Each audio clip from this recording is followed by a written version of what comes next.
Dia pun menyoroti itu, Iya. menganggap bahwa Pak Sebela jalan-jalan ketika masyarakat sedang kondisi bencana. Itu seperti apa, Pak? Iya, tapi Ini saya tunggu-tunggu sebetulnya.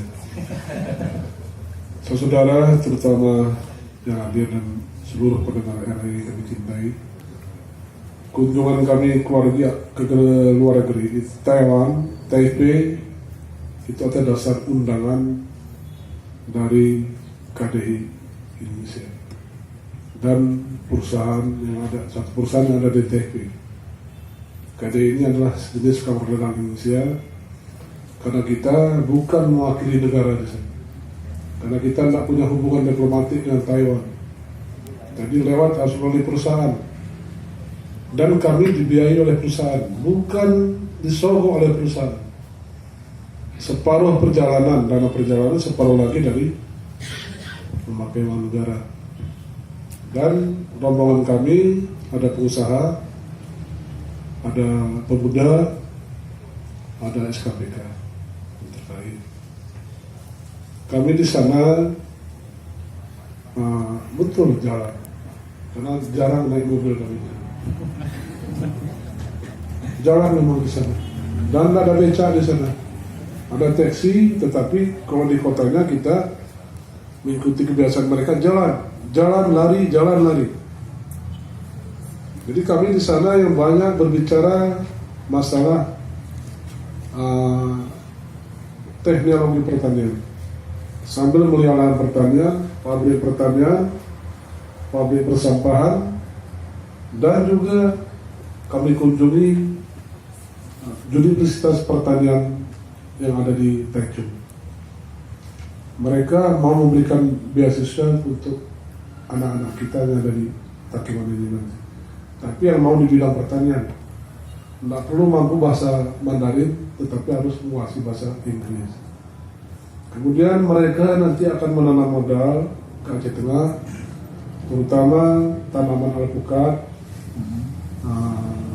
kemudian kacang-kacangan, dan apa namanya nih, jahe putih. Kemudian juga terakhir mereka menyurati kami akan apakah kami diberikan peluang untuk membangun pabrik kopi instan.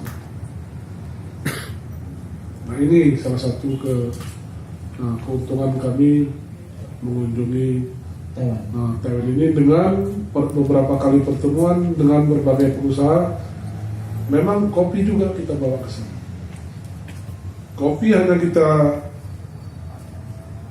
sampaikan ke tempat pameran, diserahkan kepada mereka orang Taiwan, kami berangkat berjalan. Jadi kopi kita tidak perlu dibicarakan lagi, dunia sudah tahu.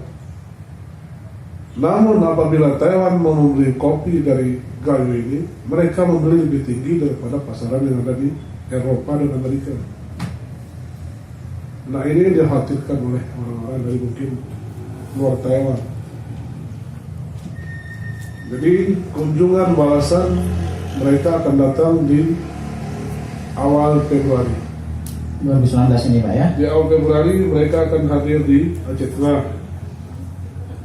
Jadi ini ada kunjungan kami di mana.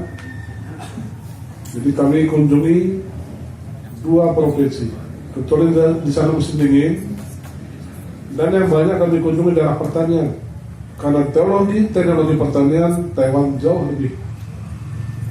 lebih maju daripada Indonesia, Thailand, India, dan negara ASEAN lainnya. Banyak bangsa-bangsa ASEAN ini yang ke sana sekolah pertanian. Jadi kita tidak berbicara masalah atas nama negara, nggak bisa. Karena kita tidak punya hubungan diplomatik, maka ini berbicara tentang perusahaan dan pribadi. Ini yang kami sampaikan.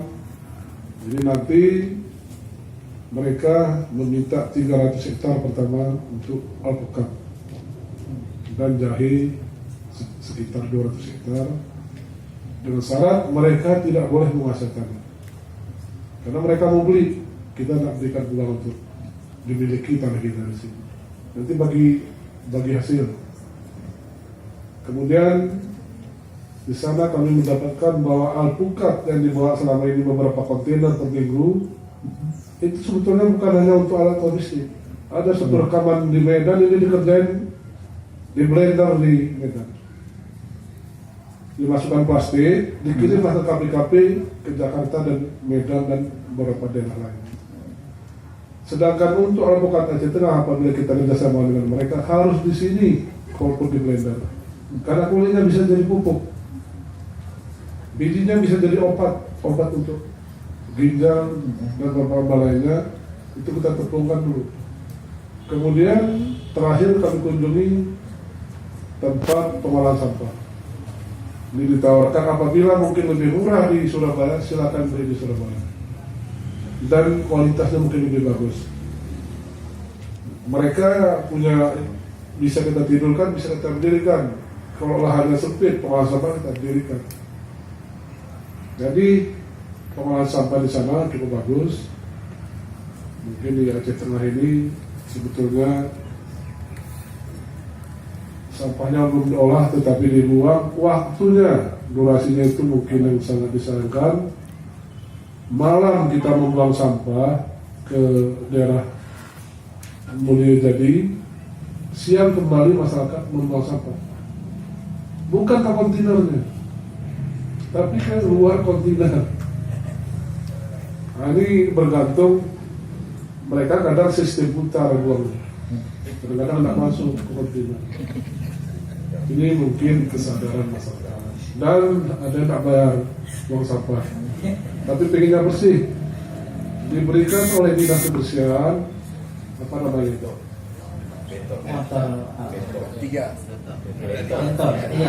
Mentor. Itu beberapa kampung tadi diberikan. Ini pun dibiarkan jadi di situ. Jadi itu pengumpul di bank kontainer. Kita bayar. Ke mentor itu kita bayar. Kalau satu kontainer sekian kita bayar. Kan begitu ya, dia. Bukan ada dibayar. Saya kira demikian. Oke.